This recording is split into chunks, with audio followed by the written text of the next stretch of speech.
Someone had asked me about the needle jet inside the carburetor.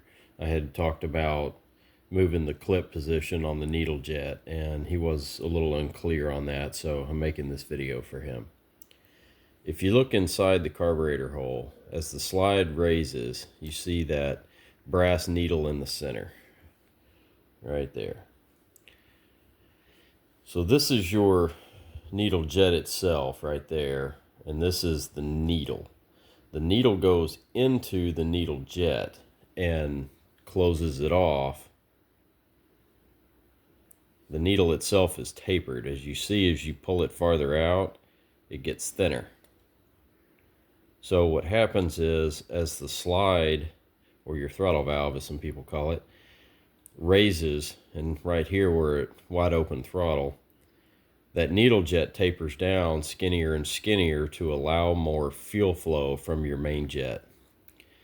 As you decrease throttle, that needle jet gets fatter and it closes off the needle jet itself, allowing less and less fuel.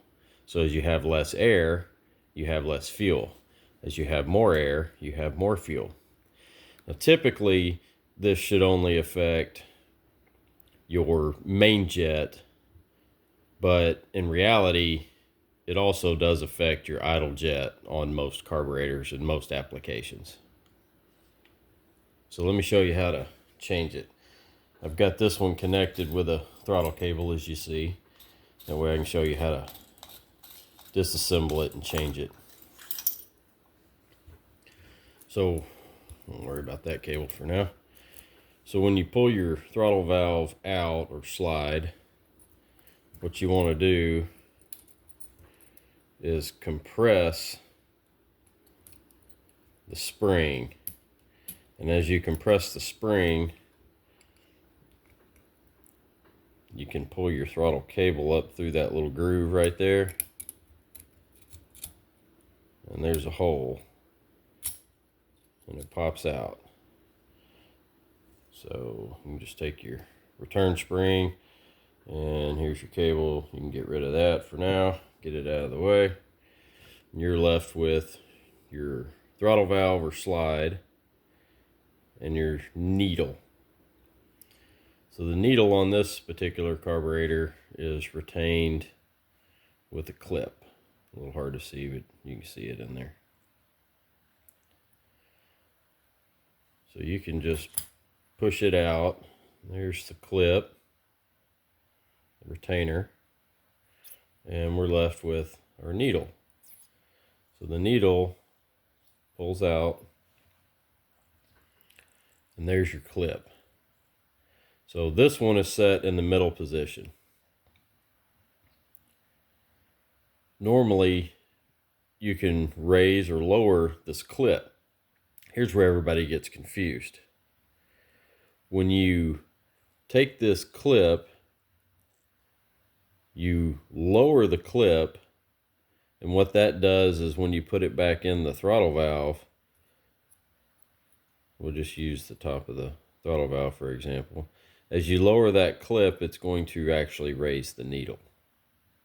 If you raise the clip to the top position, it's going to lower the needle. So essentially, your needle is going deeper or it's coming farther out. So if you lower the clip, you raise the needle.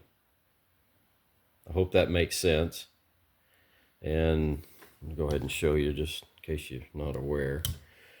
On the clip itself, it's an E-clip. And if you want to move it from our middle position to say the top position, which would lower the needle, you can just grab it with a pair of pliers. I grab it up right by the pliers, pull it right out. And then same thing, you want to pop it in. So what we've done is we've actually raised the clip position to the highest position which drops our needle down and gives us less fuel. You want to make sure that you can rotate the clip and it doesn't easily come off. You'll place it back inside your throttle valve like that. The cut side's always the bottom. It'll be flat on one side and it'll be back cut on one side, as you can see there. That's always the bottom side. And you'll just take your clip, place it back in there.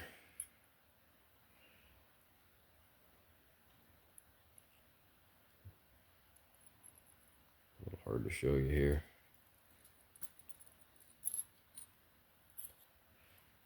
Get it set and then I'll show you.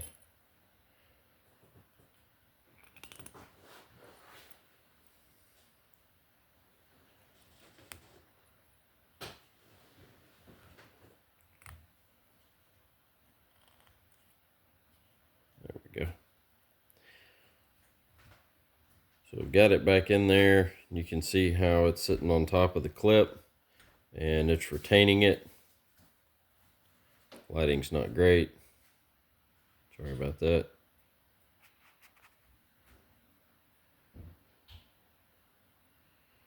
But that's roughly how it should look. Your split right here is for your throttle cable, and you want to make sure that your clip is not obstructing that. So when you get ready to put it back together, you can just compress your spring, pull your cable out as far as you can, slide that in there, and make sure it's inside. Run your spring down inside and you're back ready to go.